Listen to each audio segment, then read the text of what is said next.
Mungkin banyak dari kita yang gak asing jika mendengar nama Ariel Sharon. Ya, dia adalah Perdana Menteri Israel yang ke-11 yang menjabat dari 7 Maret 2001 sampai 14 April 2006. Ariel Sharon memiliki nama asli yaitu Ariel Scheinerman. Dia lahir di Kfar Malal, Palestina tahun 1928 dan meninggal mengenaskan pada tahun 2014 di Tel Aviv, Palestina. Di dalam lingkup kehidupan keluarganya, Ariel Sharon sudah didoktrin sedari kecil oleh keluarganya untuk mendukung gerakan Zionisme. Ada yang menarik dari kisah kematian Ariel Sharon ini, teman-teman. Bagaimana Allah Subhanahu wa Ta'ala hinakan dia di akhir penghujung hidupnya. Ariel Sharon pernah terbaring koma selama 8 tahun. Kondisinya sangat tersiksa dalam sekarat. Ariel Sharon punya sejarah hidup yang tidak bisa lepas dari kekejaman Zionis terhadap tanah Palestina. Sampai-sampai dia dijuluki si tangan besi, karena selama hidupnya tak terhitung berapa nyawa warga Palestina yang dia bantai. Dia adalah biang dari terbunuhnya warga sipil Palestina yang kebanyakan anak-anak dan perempuan. Sharon menjelma sebagai sebuah teror yang mengerikan saat itu. Jet-jet tempur dan pesawat tanpa awak meluncurkan roket yang menghantam pemukiman Palestina, hingga membuat lebih dari 100 warga Palestina meninggal hanya dalam waktu seminggu saja. Sosok Ariel Sharon adalah simbol dari kebiadaban waktu itu. Di panggung politik Timur Tengah dan internasional, Ariel Sharon merupakan seorang figur yang kontroversial. Sharon adalah jenderal kejam yang tangannya berlumuran darah rakyat Palestina. Sebuah kutukan kemudian mengakhiri hidupnya. Para dokter pernah memasukkan Ariel Sharon ke ruangan operasi untuk dilakukan pembedahan. Dia memiliki luka yang membusuk. Lalu operasi dilakukan untuk menyambung bagian-bagian ususnya yang telah membusuk. Dan infeksinya telah menyebar ke bahagian tubuhnya yang lain. Penyumbatan yang terjadi di otaknya menyebabkan kerusakan di sekujur tubuhnya hingga membuatnya jadi membusuk. Sejak terserang stroke pada 4 Januari 2006 lalu, pertama kalinya dia dirawat di Rumah Sakit Hadassah Ein Karim di Yerusalem dan kemudian di Shem Sheba Medical Center di Tel Hashomer. Menurut Komite Keuangan Knesset, ongkos pengobatan Sharon setiap tahun sekitar 440 juta US dollar atau setara dengan 4,25 triliun rupiah. Nyawa Sharon terancam, kata juru bicara rumah sakit Yael Bosem Levi kepada kantor berita Associated Press waktu itu. Saat itu Sharon memasuki usia 85 tahun. Kedua matanya dalam keadaan terus terbuka. Dokter-dokter yang merawat Sharon memberikan keterangan terkait kesehatan Sharon. Saat akan ditanya sampai kapan keadaan Sharon akan terus seperti ini, Shlomo Sejev, dokter senior yang merawatnya mengatakan, kalau dikaji dari usia rata-rata di keluarga Sharon, ibu dan neneknya mati di atas usia 90 tahun. Shlomo kemudian memperkirakan Sharon akan tetap dengan keadaannya yang seperti ini hingga lewat usianya di atas 90 tahun. Sharon tergolek tak berdaya dengan bantuan berbagai alat medis yang tertancap ke tubuhnya, termasuk itu memakai respirator dalam sebuah ruangan khusus di Rumah Sakit Tel Hashomer di sebelah timur ibu kota Tel Aviv. Tidak ada upacara khusus atau sekedar ucapan simpati buat lelaki 85 tahun itu. Semua orang telah melupakannya, kata Renan Gisin, mantan penasihat Ariel Sharon. Cobalah pegang tangannya, belai rambutnya yang memutih, dan sapalah dia dengan bahasa orang Arab yang sangat dibencinya. Kaifa haluk ya Sharon? Saat Sharon terkena stroke, seorang kru televisi Israel berhasil merekam gambarnya yang sedang berada di belakang sebuah mobil ambulan. Dia terbaring setengah duduk dalam keadaan sadar. Itulah gambar terakhir dari Sharon yang dimiliki media. Sebab saat itu, keluarga Sharon sengaja menutup rapat-rapat segala informasi tentang kondisi salah satu tokoh kontroversial dalam sejarah Zionis Israel itu. Semenjak Sharon palsu didatangi banyak pengunjung di Kishon Gallery, Sharon asli terbujur kaku, tidak sadarkan diri beberapa kilometer jauhnya di Shem Sheba Medical Center Tel Hashomer. Sharon, yang akrab dipanggil Arik, terkena stroke berat sehingga otaknya dibanjiri darah. Beberapa media internasional mengabarkan bahwa dia sudah mati. Iya, Sharon sudah mati. Hal itu wajar saja, karena setelah dinyatakan stabil pada 5 Januari 2006 oleh tim dokter, saat itu di Rumah Sakit Hadassah, keesokan harinya Sharon dimasukkan lagi ke ruang operasi.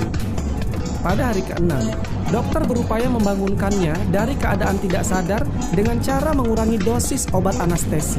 Ia pun kemudian bisa bernapas sendiri dengan bantuan respirator dan sedikit memberikan respon terhadap stimulus rasa sakit di lengan dan kakinya. Tetapi Sharon yang sudah berpindah rumah sakit tidak juga bangun. Meskipun keluarga sudah memperdengarkan alunan musik klasik karya komposer Mozart kesukaannya, seperti yang disarankan oleh dokter. Hari berganti pekan, pekan berganti bulan. Sharon tidak lagi dikabarkan menderita pendarahan pada otaknya. Hanya saja, berbagai infeksi menyerang organ-organ tubuhnya yang lain secara bergantian. Dari otak, infeksi pindah ke paru-paru, ke ginjal, ke dalam darah, begitu seterusnya. Jantungnya yang diketahui bocor sejak sebelum koma, ikut memperburuk keadaannya. Tim dokter yang merawatnya hanya menyampaikan 2 kabar tentang Sharon, yaitu kondisinya memburuk karena ada gangguan pada organnya, atau stabil tetapi tetap dalam keadaan koma. Sebelum Ariel Sharon jatuh koma, diisukan kabar dari asisten pribadinya bahwa tidur malamnya sering diganggu oleh satu mimpi yang sama dan terus berulang. Dalam mimpi itu Sharon ditangkap oleh penduduk Gaza yang begitu marah dan dendam kepada Sharon karena tindakannya yang angkuh menyerang tanah Palestina. Di dalam mimpi itu Sharon telah disiksa, dirantai tangan dan kakinya, kemudian diarak sekeliling bandar Gaza dan dimasukkan ke dalam api. Mimpi itu mengganggu Sharon setiap malam hingga dia jatuh koma. Tiada yang tahu akan derita Sharon menanggung mimpi-mimpi itu kecuali asisten pribadi Sharon. Asisten tersebut mengungkapkan mimpi-mimpi Sharon itu kepada khalayak di Israel pada tahun 2008. Khalayak di Israel telah menyiarkan berita tersebut, kemudian dikutip oleh media-media Asia Barat, seterusnya tersebar. Demikianlah kita saksikan keadaan musuh Allah Subhanahu wa Ta'ala. Sharon merupakan musuh Islam yang sangat kejam dan gemar menumpahkan darah. Penyumbatan yang terjadi di otaknya menyebabkan kerusakan di sekujur tubuh hingga membusuk, namun ia masih hidup. Pada usia 14 tahun, Ariel yang menerjemahkan dukungannya terhadap Zionisme dengan cara menyerang rakyat Palestina itu mulai masuk organisasi bersenjata. Ia bergabung dengan kelompok mafia Haganah dan beberapa tahun kemudian masuk satuan infanteri Israel Brigade Alexandroni. Sebagai militer yang gemar melakukan serangan brutal, Ariel yang kemudian menjabat komandan terus melancarkan teror terhadap rakyat Palestina. Dalam berbagai pertempuran yang dialami, Ariel sempat terluka dan hampir saja tewas. Karir militernya terus menanjak. Pada tahun 1949, dia dipercaya memimpin unit intai tempur Brigade Golani. Tak hanya berkarir di militer, tahun 1950, Ariel masuk Universitas Ibrani Yerusalem dan mengambil studi sejarah dan kultur Timur Tengah. Karena konflik Israel-Palestina makin memanas setahun kemudian, Ariel aktif kembali di militer Israel dengan pangkat mayor dan memimpin unit khusus Unit 101. Unit pasukan khusus yang bertugas menyergap gerilyawan Palestina ini dikenal sangat kejam. Pada 1953, mereka pernah membantai 69 penduduk Palestina. Akibat peristiwa pembantaian itu, Ariel mendapat julukan baru, penjagal dari Beirut. Perang demi perang terus dijalani Ariel, mulai dari perang di Turusan Suez, perang 6 hari, dan perang Yom Kippur. Perang yang membuat nama Ariel Sharon naik turun itu, rupanya membuat nasibnya tetap beruntung mengingat pangkat mayor jenderal berhasil disandangnya. Foto Ariel yang bagian kepalanya terbalut perban saat bertempur di Turusan Suez bahkan menjadi simbol kekuatan militer Israel. Usai perang, Ariel terpilih sebagai anggota Knesset, semacam kabinet di Israel. Akan tetapi, pada tahun 1974, Ariel mundur dari Knesset sekaligus pensiun dari dunia militer. Ariel lalu bergabung dengan partai politik yang selanjutnya menjadi kendaraannya meraih kesuksesan, yaitu di Partai Likud.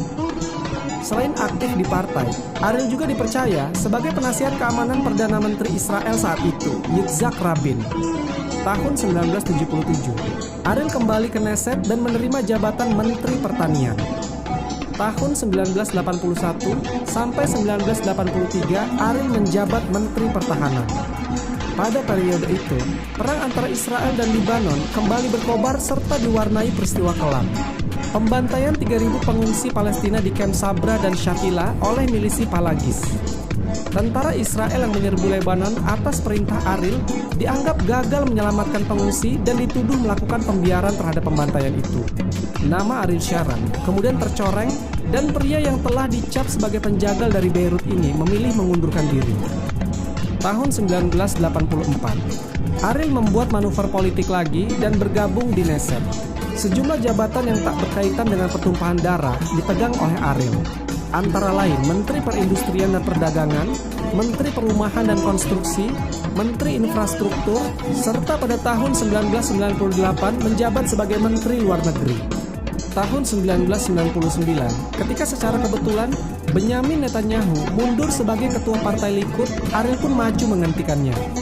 Posisi itu membuat Ariel secara mulus menduduki kursi Perdana Menteri Israel pada Februari 2001. Sebagai Perdana Menteri, Ariel lagi-lagi membuat langkah kontroversial. Dia membentuk Koalisi Persatuan Nasional dan mendorong perdamaian Israel-Palestina, suatu langkah politik yang dahulu sangat diharamkannya. Ariel bahkan memerintahkan penarikan mundur pasukan Israel dari jalur Gaza. Langkah ini ternyata membuat Partai Likud terpecah. Di jalur Gaza sendiri, faktor keamanan mulai dipegang pejuang yang kemudian memperdaya Israel, yaitu Hizbullah. Perpecahan Partai Likud membuat Ariel Sharon berang. Tak lama kemudian, pada November 2005, dia membentuk partai baru bernama Kadima. Langkah politik dan karir Sharon sebagai Perdana Menteri terhenti ketika pada bulan Desember stroke menyerangnya. Setelah lebih dari 100 hari terkapar tak sadarkan diri, posisi Ariel lalu digantikan Wakil Perdana Menteri Ehud Olmert. Ketika pasukan Israel berhasil dipukul mundur Hizbullah dan Perdana Menteri Ehud Olmert harus bertanggung jawab terhadap kekalahan perang itu. Ariel Sharon tidak tahu sama sekali. Mantan jenderal yang terkenal kejam itu masih terkapar koma di rumah sakit militer Sheba Medical Center. Pada 11 Januari 2014, Ariel Sharon meninggal dunia dalam kondisi tragis setelah 8 tahun mengalami koma dan hidup tanpa alat bantu pernapasan. Wallahu a'lam bishawab. Semoga kisah ini bermanfaat. Lebih dan kurangnya mohon dimaafkan. Yang benar datangnya dari Allah Subhanahu wa Ta'ala. Khilaf atau keliru itu datangnya dari saya pribadi sebagai manusia biasa. Sampai ketemu di kisah-kisah seru yang penuh makna selanjutnya. Saya akhiri. Wassalamualaikum warahmatullahi wabarakatuh.